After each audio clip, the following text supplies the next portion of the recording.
When was the first moment you knew I loved you? I think so at first you was trying to play me out a little bit, like, like you ain't love me like you love me, you know what I'm saying? But I think I can't remember what I had said to you one time. When we was in the car. When we was in the car, I can't remember what I said to provoke this, but I'm like, oh, I remember now. I was like, you not tired of me yet? And you was like, no, I love your dumb ass.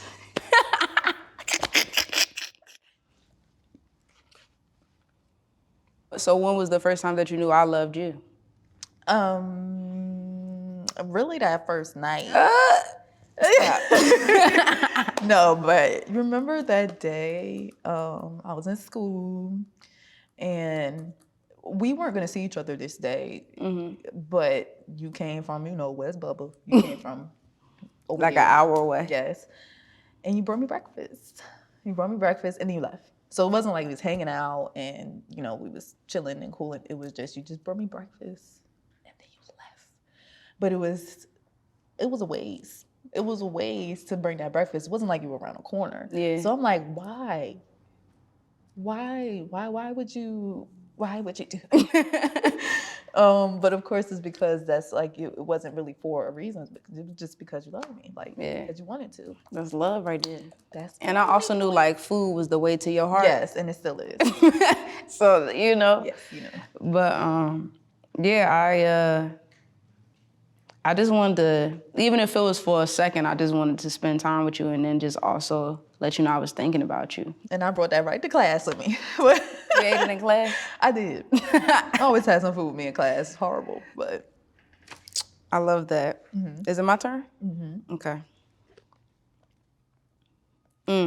What's something you never would have done if it wasn't for me?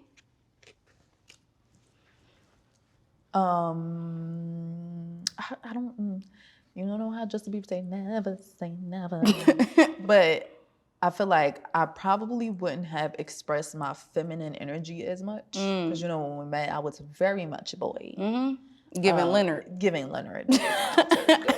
Very much boy, which I love, and I love the masculine parts of me. Same. But I was not in safe enough spaces for me to explore my femininity because it required a certain amount of vulnerability of myself to really like explore my femininity. So like even like comments other people will make, like friends, family, stuff like that, would say like how different I am now, or especially looks wise, or even like mannerisms, stuff like that. And it's because I had you helped provide that feminine safety like for me. So I felt like, okay, I can do this to this degree or this way, or explore certain things or whatever without feeling like without it feeling like a judgy type of space, right? Or feeling uncomfortable. It didn't even have to be judgy, right? Because I think that was it for me, where so many different things that are a part of like who I am as a person has a lot to do with how I express myself, and I changed and explored the way I express myself once I felt safe to. That's a great answer. I love that, and I'm grateful to have helped you explore that side of yourself. It's a fact. Is it me or you? No, I think it's me. Okay. How do you think we see love differently, and how does that affect us? It's a good question. I think like our love languages, I mean, we all, like everybody has the same love languages, but it's just like to different degrees. And I think, just the way that we were brought up just differently, it makes us see love differently. Like for me, in the way that I was brought up, like that's why it's like, okay, we going through something in the house, go get a gift. You know what I'm saying? Like just go get something from the store real quick and we'll be all right. And I had to realize like, no, that's not the way that you handle conflict. And it wasn't until like realizing that I needed to learn how to love you the way that you needed to be loved.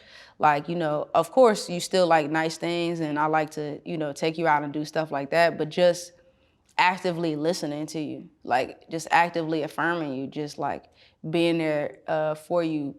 And there was a time period where when we first got together that I think both of us were misconstruing our love for each other, like not understanding that we both deeply loved each other, but we had to kind of explore how to do it the right way for the other person. Yeah, I could agree with that. Yeah, I agree. I love these questions. Yeah, me too. I'm here. When do you feel the sexiest around me? And what does it teach you about yourself? Because I'm sexy all the time. Okay. But can you take the question one more time? Okay, sure. You got caught up in your sexiness? Yes. Okay. When do you feel the sexiest around me, and what does it teach you about yourself? This is a hard question, surprisingly. Oh my gosh.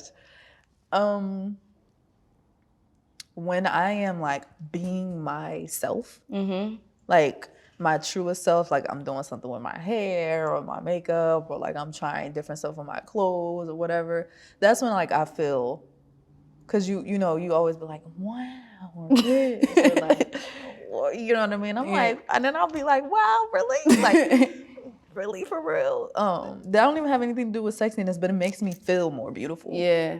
Because, you know, I feel like I don't have to be a certain way or do something a certain way and then that's sexy. Like, you know what I mean? It's like me just being myself. Or even when like I'm just hopping out the shower and like everything is washed and off and I just got, and you're like, wow. Like when you do the really big one, wow. And then you shake your head, wow.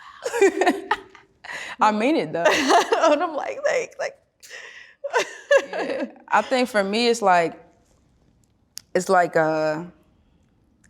I think you like love like parts of me and parts of my body that like I just never like enjoyed about myself, and I feel like it makes me feel sexier because it's like, dang, like, oh, all right, so like I got one little titty, one big titty. I mean, we just put it out there, you know what I'm saying? And like, you know, but just like, you know, not even just to be funny, but it just means so much to me. Or like sometimes it feels like you want to jump into my skin. Like sometimes the way you just like, or like I remember like a day last week, was it last week or whatever, but I was like rushing. I had to like go somewhere, and you were like on top of me, holding me, like kissing me, like I just don't want you to go. Like I feel like that just makes me feel not only sexy, but just like, oh wow, like I'm really loved. And I feel like love makes me feel sexy. You know what I'm saying? That's a good connection. Man. Yeah. And you make me feel cute too. Oh, okay. Yeah. Cute, sexy, love. All of those things. Like I feel like you do all of those things for me, and I feel like that's why I'm like so in love with you. You know? Like this. Your turn. Did I do it? Or did you? No, that okay, no, that one. What do you need to hear from me? What do I need to hear from you? That you gonna have my babies? You gonna have them? Yeah. Okay, cool. That's all I need to hear. You didn't told me that already. Yes. But I need to hear it again. Later. Okay. All right.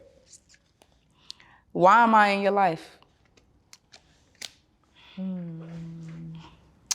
Well, thankfully, you're just a blessing from the Creator. But I think that, I know that as much as you have purpose in my life, I feel like I have purpose in yours. Like we're very much like yin and yang and balance each other out. There has to be something higher than just me and how I feel or whatever, and the reason why we're together, because the things that we have learned and that I've learned from you has like completely elevated me as a person, as a woman, as a human being. And as your partner, like as your girlfriend, like as your, you know what I mean, bestie, like I feel like I'm just supposed to learn things from you. Of course, I'm supposed to give back, which I feel like I do, but like I'm just supposed to learn a lot. And I've already learned so much, but like Same. we're just supposed to like really just supposed to be teaching each other a lot, because like I'm just a totally different person than I was when we first met. Me too, girl. Me too. I'm so happy in my life. Yeah, me too. Yeah, I love you, honey. I love you too.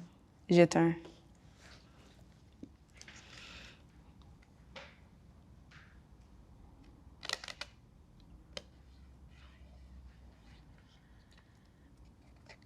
Is there something that you've always wanted to tell me or want to tell me that you never have?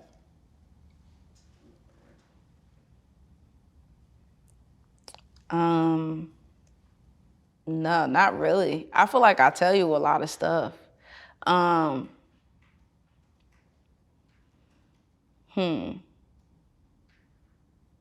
wish I could tell you that, oh, I got one. I wish I could tell you that, well, I'm telling you, so I ain't wishing. But some things that look really easy for me, like, aren't really that easy. They just kind of look that way. Like, I don't know, like sometimes I just feel like I walk down the street and blessings just happen. And that is true. But I feel like the stuff that happens to me before those blessings happen aren't the easiest. And I feel like sometimes it might just look like, oh, like, you know, you just killing it. And it's like, girl, I am winging it, okay? But yeah, so that's all. But I feel like you kind of know that already. Yeah. I'm grateful to watch it in real time. For sure, it's really real time. Real time. If this were to be our last conversation ever, what would you never want me to forget? I pray this isn't our last conversation because, you know, we got 6 ever. And, you know, this means past forever. So I'm just happy to be on this journey with you, and thank you for letting me experience you the way that I have so far. I love it. I love that too. I love you. I love you too, Mama. Hey there, thanks so much for watching. If you enjoyed the conversation and want to ask these questions to your own partner, check out the And Couples Edition card game at theskindeep.com/shop.